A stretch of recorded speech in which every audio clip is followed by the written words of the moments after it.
Saya Dwi Suci Oktaviani. Saya Esther Melina. Saya dari Anggreni Juniati.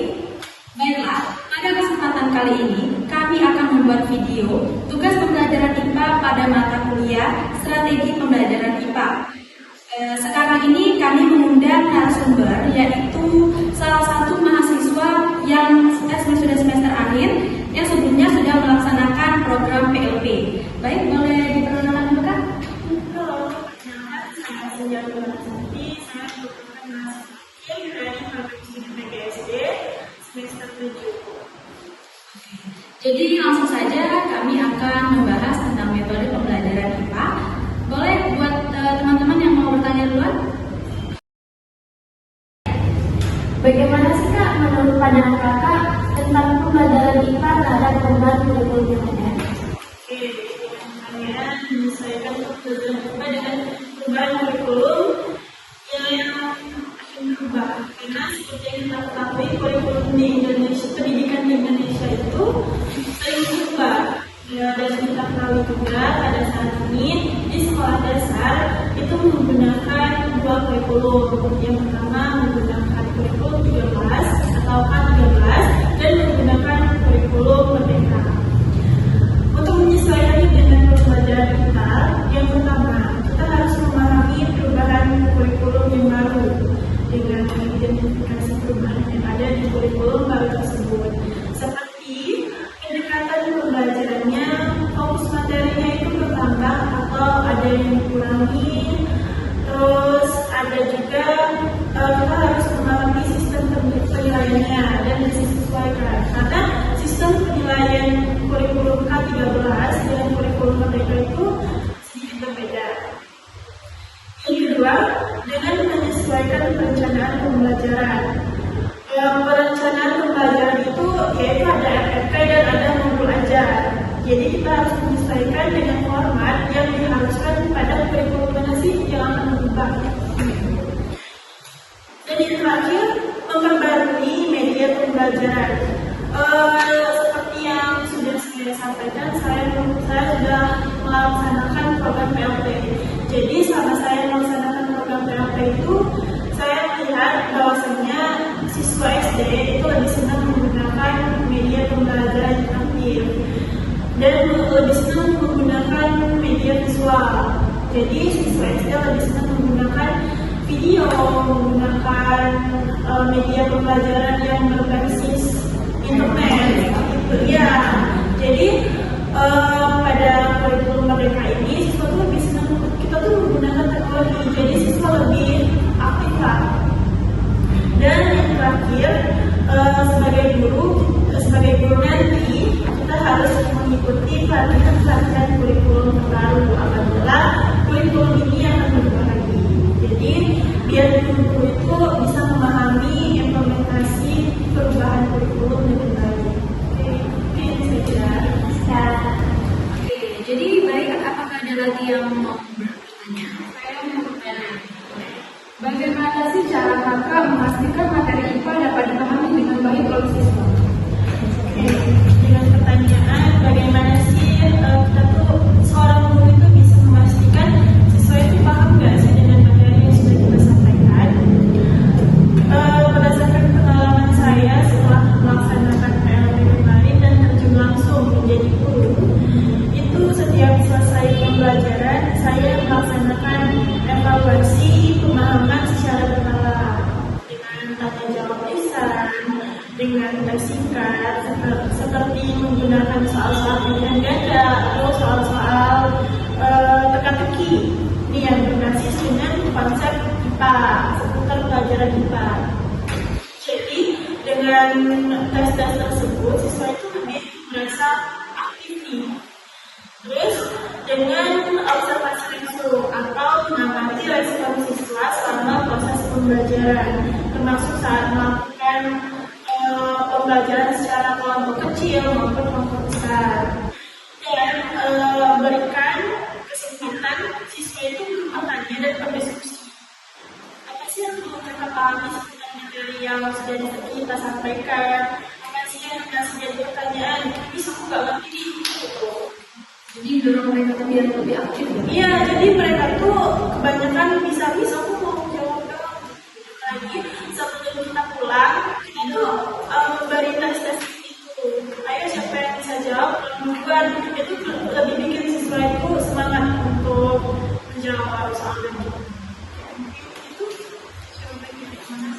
Oke, jadi aku mau nanya nih Kak, gimana sih Kak cara Kakak tuh memilih media yang sesuai untuk materi IPA? Saya memilih media yang sesuai untuk materi IPA.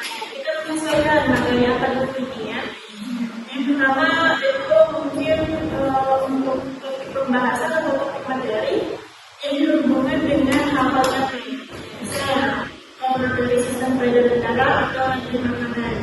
Itu kita bisa menggunakan media 3D dengan membuat media 3D atau menggunakan gambar atau menggunakan alat peraga fisik mereka. Di situ ada aliran darah misalnya. Terus yang kedua itu materi atau topik pembahasan yang abstrak atau sulit untuk kita mencarinya.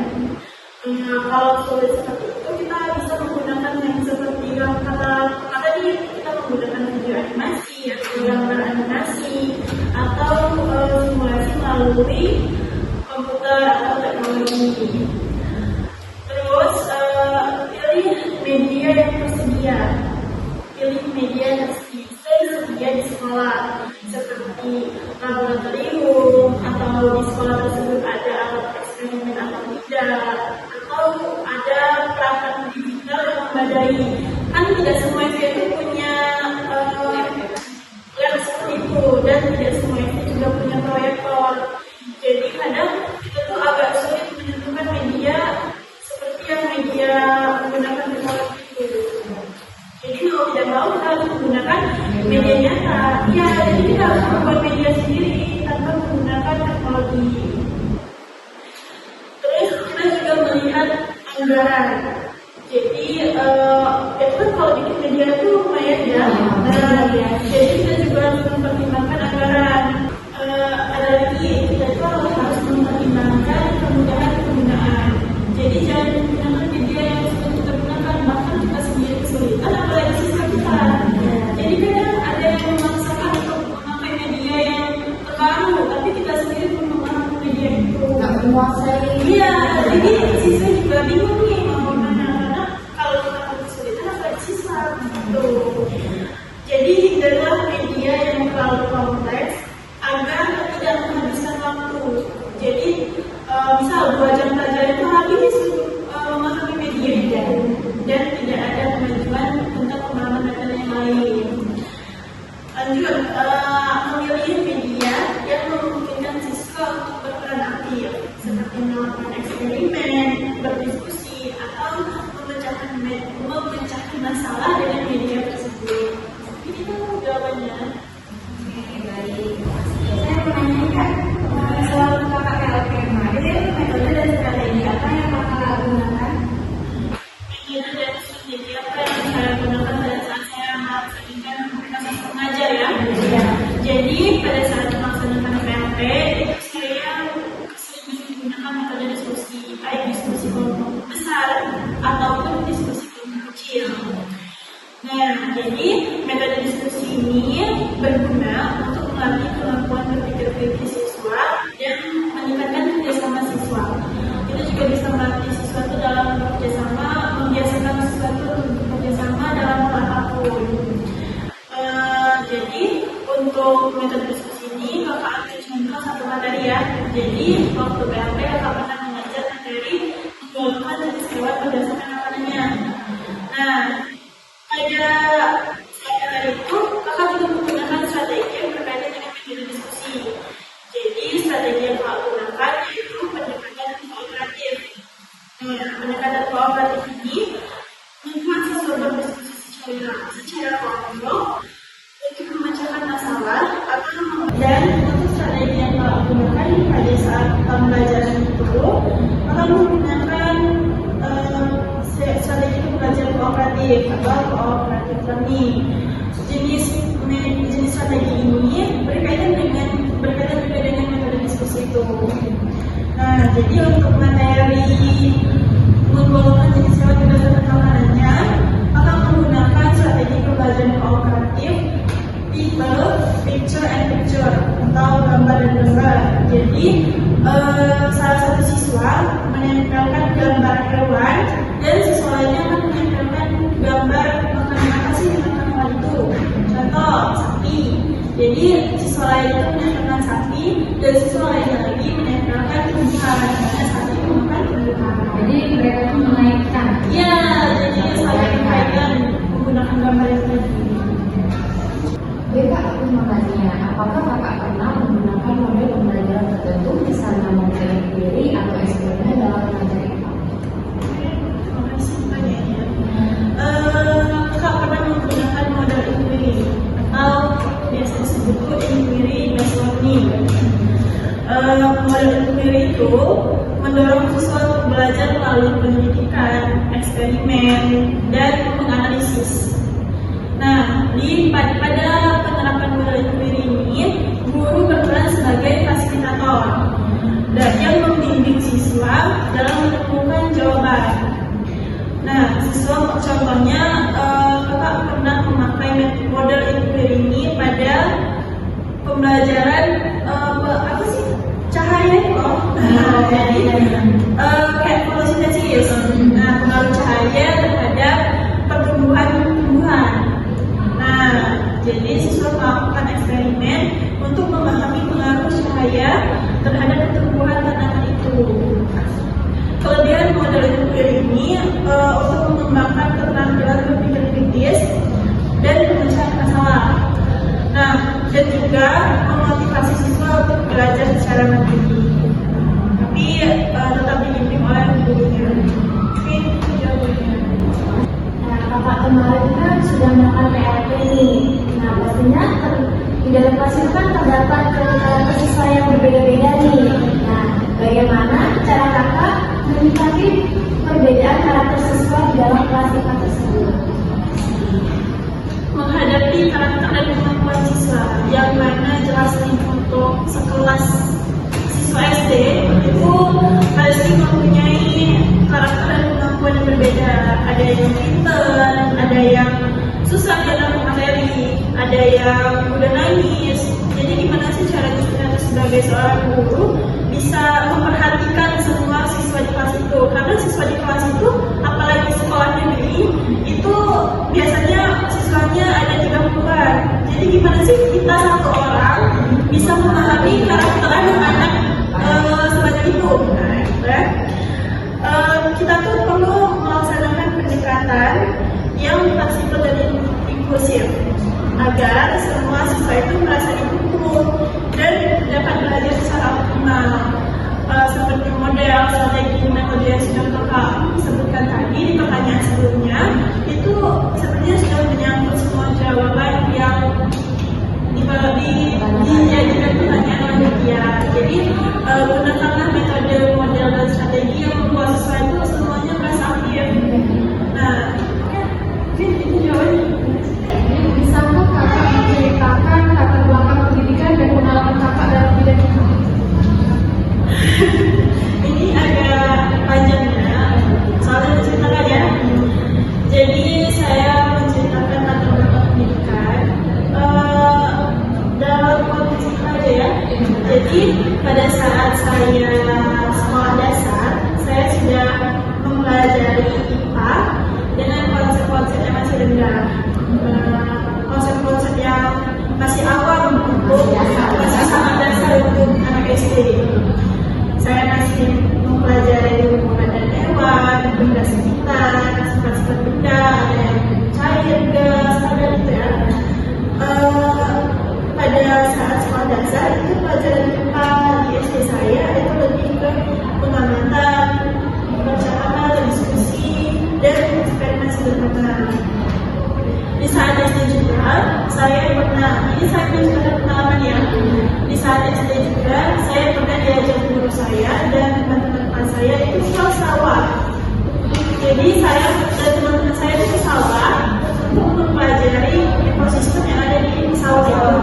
Jadi kita mengamati makanan yang ada kayak tikus dimakan padi, tikus dimakan burung elang, gitu ya.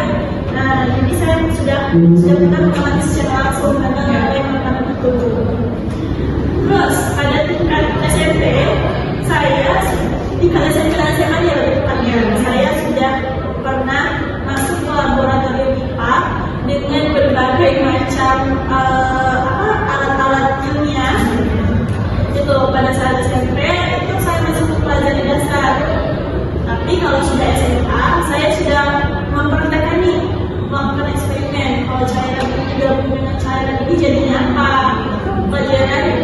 Iya, dan hal-hal yang semacamnya. Oke, apa sih Kak hal yang bikin Kakak tuh pengen gitu jadi guru? Apa sih hal yang bikin saya jadi guru? Iya.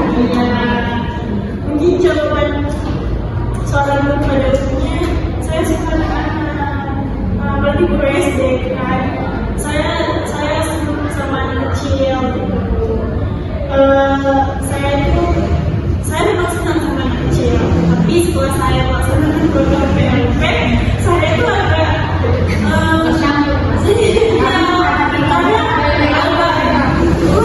ini anak kecil ini nanti setelah itu loh gitu. Jadi saya tuh agak kaget.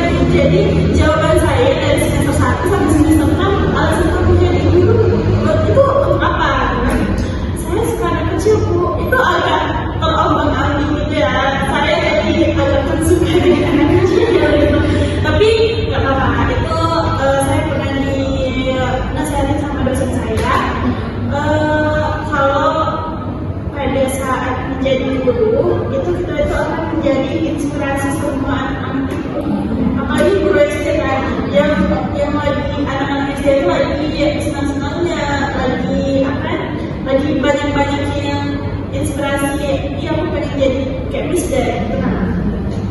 Jadi terus aku juga ingin jadi guru tuh pengen jadi panutan untuk anak-anak SD, karena kebanyakan anak SD itu bisa aku pengen jadi dokter, bisa aku pengen jadi polisi, jangan watak bener anak SD itu pengen jadi guru.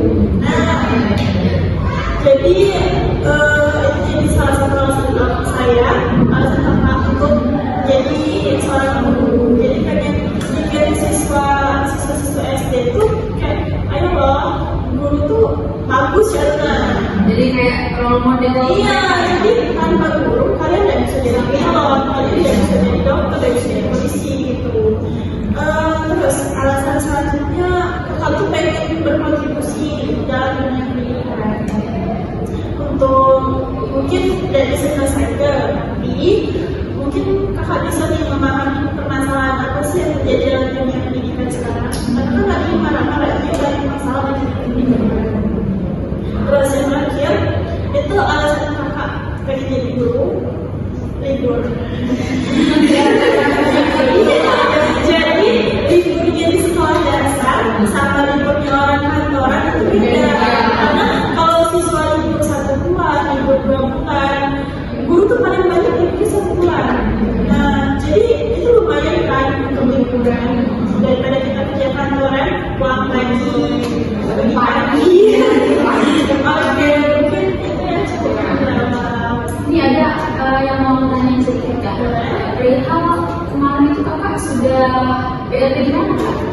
kakak itu waktu PLP di SD Negeri Waternakan Palembang yang itu ada di belakang Polres Tabes. Oh iya.